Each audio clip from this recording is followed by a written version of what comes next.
All right, good day, ladies and gentlemen. Thank you for joining me on this great episode of your favorite political talk show, The Truth with Ben Jokes. Now, it is such a shame that the things happening in Nigeria today that makes it look like the country is set for total collapse could have been avoided. Nigerians made a change from the PDP to APC in 2015 because they felt that their lives could be better than it was. Even though other sentiments were attached, many still voted APC in 2015 because they wanted a better Nigeria.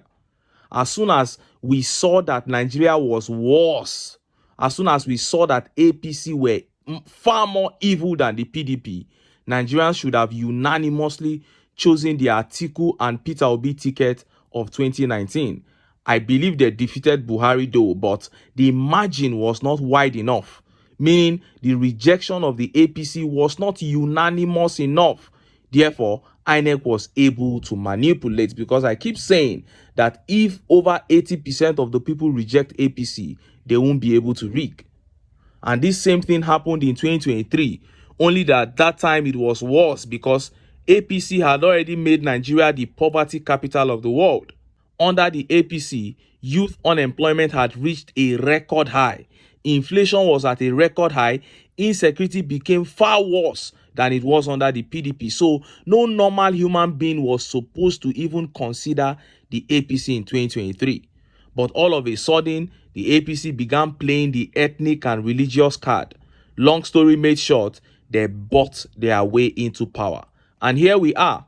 And a few hours ago, Northern elders were left in tears when Tinubu called them with other traditional leaders and told them that he bought his way into power, and as such, none of them can offer him any counsel. I am not making this up. Angry Northern elders said the same thing in a video. They said Bat gathered them and told them this to their faces. The North might be plagued by insecurity, hunger may be on rampage, but I paid you to be on this seat.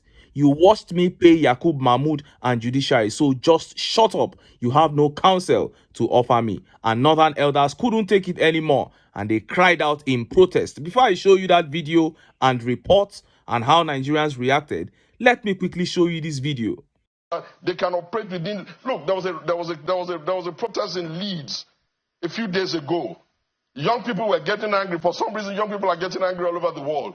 Did you see the people of that country start shooting at or trying to say that young people can't do that? I imagine that, for those who experienced the fallout of the EndSARS of 2020 October, those who think that if you go to Lagos, the Lagos governor, interestingly, is still the person who is in office today, will tell you that it was a very, very sad day for the people of Lagos, considering the wanton destruction of property. Interestingly, my house where I live was around that corridor, around the Julius Berger area in Lagos, where you find the BRT buses, loads and loads of them that were destroyed. A court was razed down.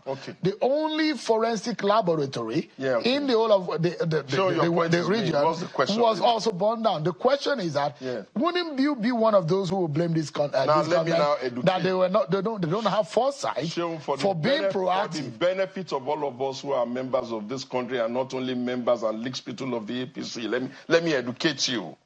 There was a protest when Jonathan was in charge. Did it lead to that? Why didn't it lead to that? Why was it the protest that the APC managed that took place underneath the APC same regime? So there's nothing to fear. There's nothing to be afraid of. The point I'm making is that even that EndSARS process was a mismanagement of their capability. How were we able to manage all of them, including all of their leaders, the Tunde Bakaris of this world, the Buharis of this world, the Bola Tinubu, when they were ventilating protests? Why were we able to manage them? Because we understood that it is the inalienable right of the citizens to protest. And it is the responsibility of the government to manage the protest until they can bring it to a de-escalation. So you imagine that if an Atiku is in office, he would have done better. Is that what you are trying to say? You know, when you put it this way, you really put a dagger in my heart, because he would not only have done better. Ashadu Bola Ahmed Tinubu came to that office with limited experience on managing the infrastructure called the Federal Republic of Nigeria. The best of his experience was just sitting down in Lagos and running Lagos. Lagos is not Nigeria. You can't compare that to somebody who has been vice president of the country, sitting with Obasanjo, running the country together with him, learning the ropes there and understanding that even from the forming of government, you balance things. Shehu, I will not have anybody suggest that the PDP is responsible for it. We are not. We're not the ones calling people to protest. We're not the ones instigating anybody. We're not the ones fingering. You heard that. That was one of PDP's chieftains, Segun Showunmi there, calling a spade a spade. The same people who protested in 2012, calling Jonathan all sorts, and were not deterred, are now asking Nigerians not to protest. There is no bone of democracy, no ounce, no modicum of it within the APC ranks. These guys are just tyrants.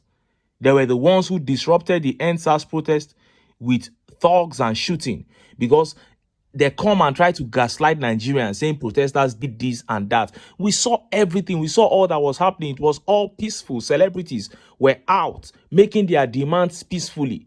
When these guys saw that the protest was growing and how strong it was going, they sent in soldiers to shoot and kill innocent Nigerians. So you can't gaslight us. You are the ones terrorizing people. You are the ones bringing violence, not the protesters.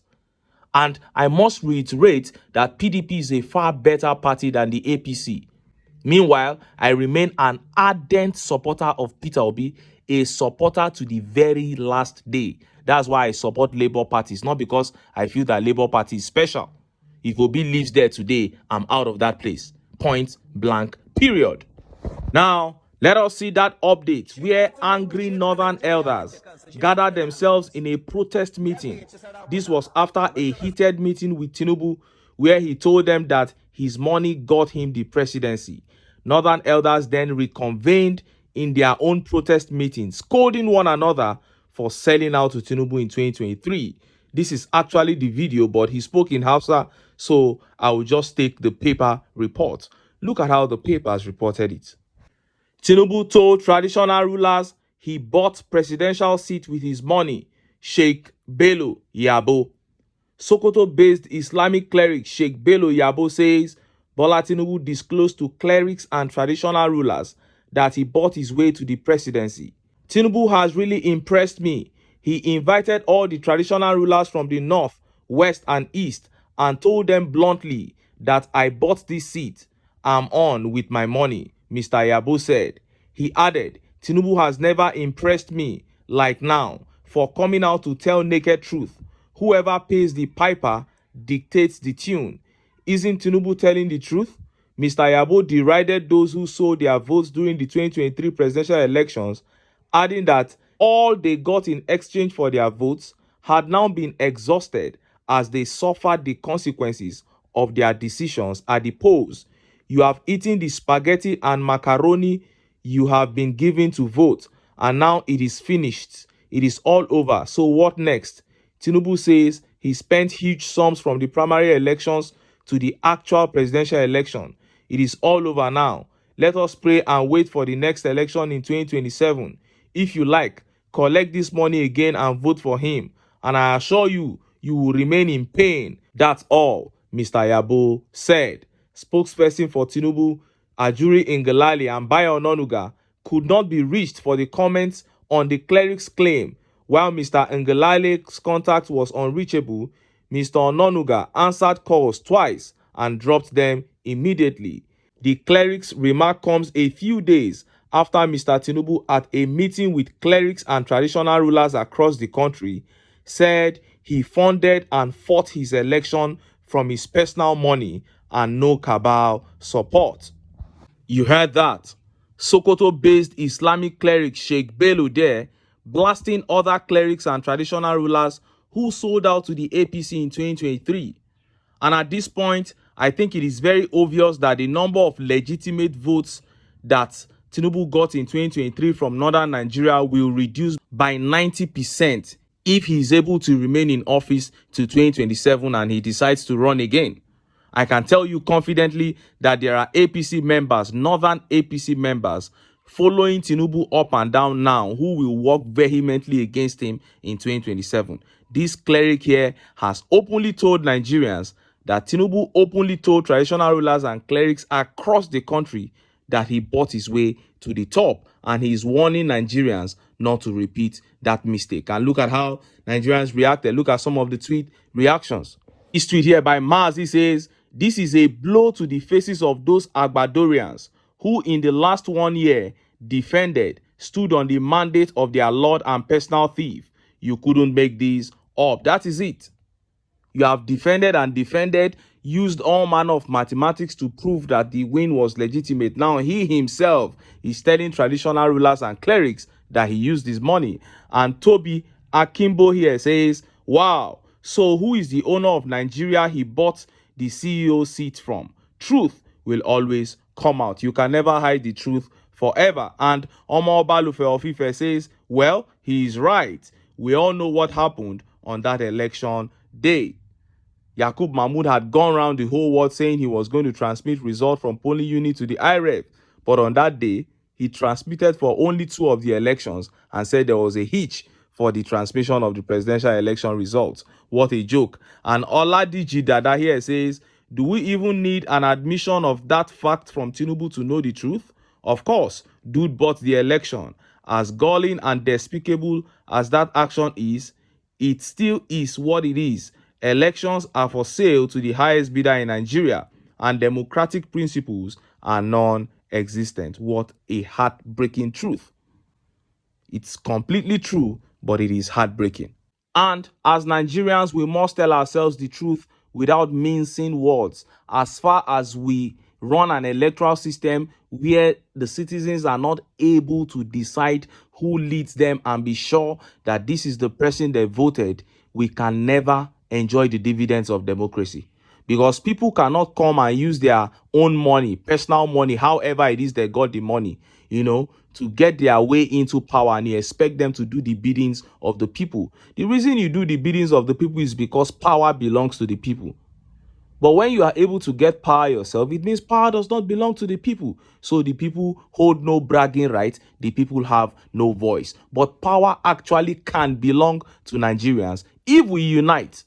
There is power in our unity. We'll cast aside our sentiments, unite, and we will be able to take our country back. Just less than 24 hours away from the protest, Northern elders are already spitting fire. Southwest people are talking tough. We'll keep our fingers crossed and see how this goes. But until then, make I still enter town. Make I go get some ogbonge political news wey una go like. Why? Because of una. Now I dey here, so don't go away.